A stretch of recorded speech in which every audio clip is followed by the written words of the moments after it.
এইবার হচ্ছে এই যে চারের গ নাম্বার, চারের গ নং প্রশ্নের উত্তর বলছে কি এসিও ডি পরস্পর ই বিন্দু ছেদ করে।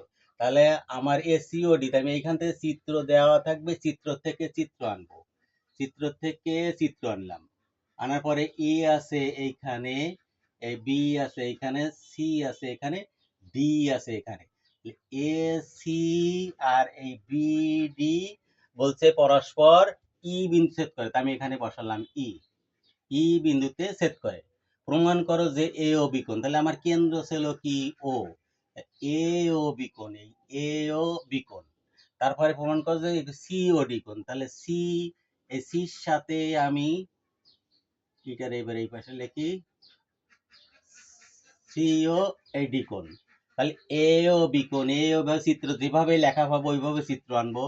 এ ও বি কোণ, সি ও ডি কোণ, এই কোণ আর এই কোণ সমান সমান টু এ ই বি কোণ, টু এ ই বি কোণ। তাহলে আমি আনি ফেললাম, আনি ফেলার পরে আমার কি হলো, এই আমার এটা ছিল বৃত্তস্থ চতুর্ভুজ, চতুর্ভুজ এই। আমি যদি ইচ্ছা করি তা এইটার আমি না আনতেও পারি, ওটা আমার লাগে না, না আনতেও পারি। তা আমি কম দাগ দেখানোর জন্য ওইটাকে ডট ডট দিয়ে রাখতে পারি, নাও দিতে পারি টোটালে।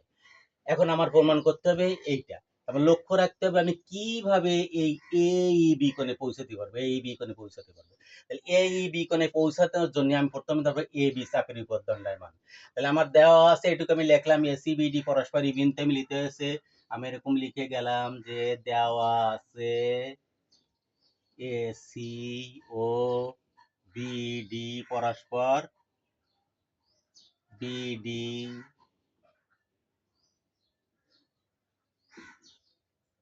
পরস্পর ই বিন্দুতে ছেদ করেছে, বিডি পরস্পর ই বিন্দুতে ছেদ করেছে, ছেদ করেছে। প্রমাণ করতে হবে যে এই এ ও বি কোণ, এ ও বি কোণ প্লাস সি ও ডি কোণ সমান সমান টু এ ই বি কোণ, টু এ ই বি কোণ।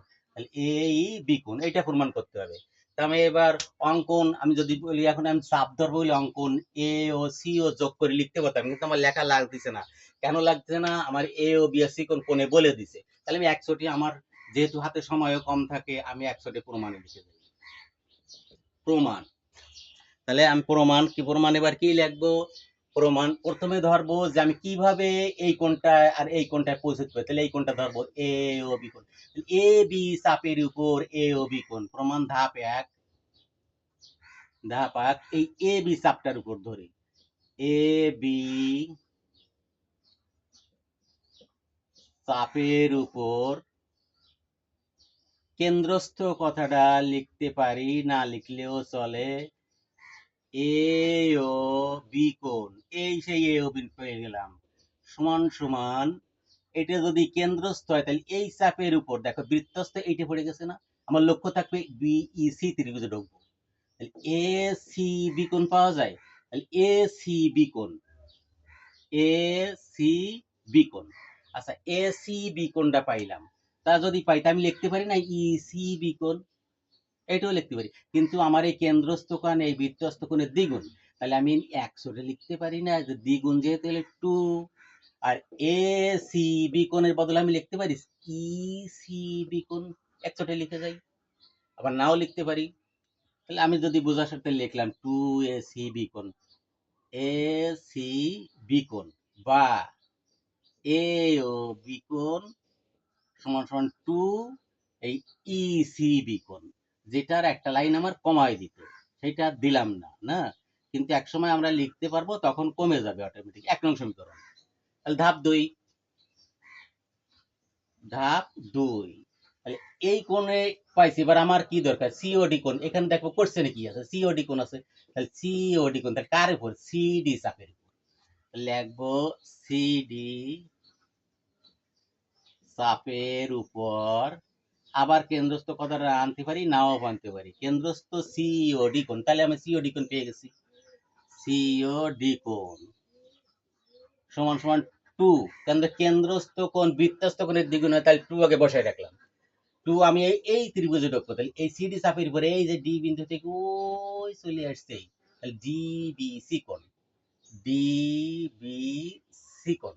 আচ্ছা, এইভাবে তো আমি আবার ওরকম লিখতে পারি, সিওডি কোণ সমান সমান 2, এই ডিবিসি কোণ, আমি ই থেকে ধরি ইবিসি কোণ লিখতে পারি, তাহলে ইবিসি কোণ একই রেখে অবস্থিত, এইখান থেকে আসতে পারি।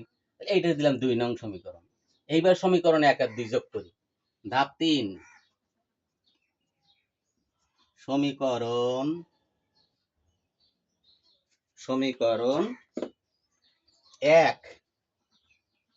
1 যোগ 2 করে পাই। 1 এর বাম পাশ যোগ 2 এর বাম পাশ, 1 এর বাম পাশ হচ্ছে এ ও বি কোণ, ওই সেই এ ও বি কোণ, এ ও বি কোণ প্লাস 2 এর বাম পাশ, 2 এর বাম পাশ হচ্ছে সিওডি কোণ, ওই সেই সিওডি কোণ, সিওডি কোণ সমান সমান 1 এর ডান পাশ, তাহলে 1 এর ডান পাশ হচ্ছে 2 ইসি বি কোণ প্লাস 2 এর বাম পাশ, 2 এর বাম পাশ ওই 2 এর ডান পাশ, 2 এর ডান পাশ হচ্ছে 2 ইসিবি কোণ, ইবি সি কোণ, ইবিসি কোণ। তার মানে এই কোণ আর এই কোণটারে আমরা পেয়ে গেলাম। বা আমার তো কোশ্চেন রয়েছে এই দুটোই রয়েছে, তাহলে এই দুটো রেখে দিই, এ ও বি কোণ প্লাস সিও ডি কোণ আর নাড়াবো না। এখানে 2 কমন নেই, 2 কমন নিলে কি হয়, ইসিবি কোণ প্লাস ইবিসি কোণ সমান সমান 2। এই কোণ দুটো যদি হিসাব করি যে এই কোণ আর এই কোণ, একে যোগফল কত হয়, যে ইসিবি কোণ প্লাস ইবিসি কোণ, এই দুটো কোণ পাওয়া গেছে, একে যোগফল কত হয়। যদি আমি বিইসি ত্রিভুজ থেকে ধরি, তাহলে এই বাহুটাই বাড়ানো না, এই বাহুটা যেই বাড়ানো হলো, তাহলে এই ত্রিভুজের বহিস্থ কোণ না এটা। আমরা কি জানি, বহিস্থ কোণ অন্তস্থ বিপরীত কোণ দ্বয়ের সমষ্টি সমান, তাহলে অন্তস্থ বিপরীত কোণ দ্বয় এইটার আর এইটার যোগফল হচ্ছে এই বহিস্থ কোণ। বহিস্থ কোণের নাম কি, এই বি কোণ, তাহলে 2 এই বি কোণ, 2 এই বি কোণ প্রমাণিত। আচ্ছা, এখন হচ্ছে কথা হচ্ছে যে আমরা কি লিখতে পারি এখানে, যে থার্ড ব্র্যাকেট দিয়ে ইচ্ছা করলে লিখতে পারো, নাও লিখতে পারো। ইচ্ছা করলে যেহেতু ত্রিভুজ, থার্ড ব্র্যাকেট আরো বাড়াই দিলাম আমি, বিইসি এর বহিস্থ এই বি কোণ এবং অন্তস্থ ওরা দরকার নেই অত বি কোণ, অতএব ওইখানে কিছু না লিখেও প্রমাণিত লেখা যায়, কেন আমরা জানি অন্তস্থ বিপরীত কোণ দ্বয়ের সমষ্টি সমান হচ্ছে বহিস্থ কোণটা, তাহলে এখানে অন্তস্থ এই একটা আর অন্তস্থ এটা, এগে বহিস্থ কোণটা এইটা, তাহলে এই দুটো যোগফলের সমান এটা, তা যোগ করলে 2 ab, তাই আমি বলছি 2 ab প্রমাণ করো, তাহলে এখানে আমার প্রমাণিত হয়ে গেল। এখন কথা হচ্ছে যে আমি কি কি করব, প্রথমে এ বি চাপের উপর ধরবো, কেন ধরবো, এ ও বি কোণ বলছে, এ ও বি কোণ, তাহলে এ ও বি কোণ সমান সমান এই চাপের উপর এই যে ইসি বি কোণটা, 1 নং সমীকরণ।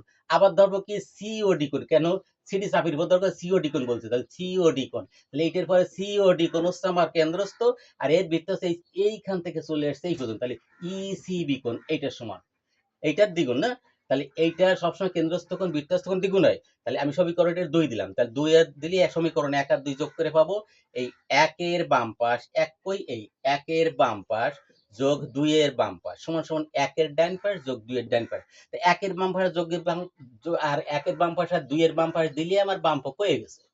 আর এইটাকে আমি ওইটা ক্যালকুলেশন করে ফেলাবো, 2 কমন নিলে কি পাওয়া যাবে, এই কোণটার এই কোণটা পাওয়া যাবে, এই কোণটার এই কোণটা হচ্ছে কি, যে ইবিসি কোণ আর ইসিবি কোণ এরা সমান সমান কত, এবিসি কোণ, এইবি কোণ, তাহলে এইবি কোণ আমার প্রমাণ করতে হয়েছিল, প্রমাণিত।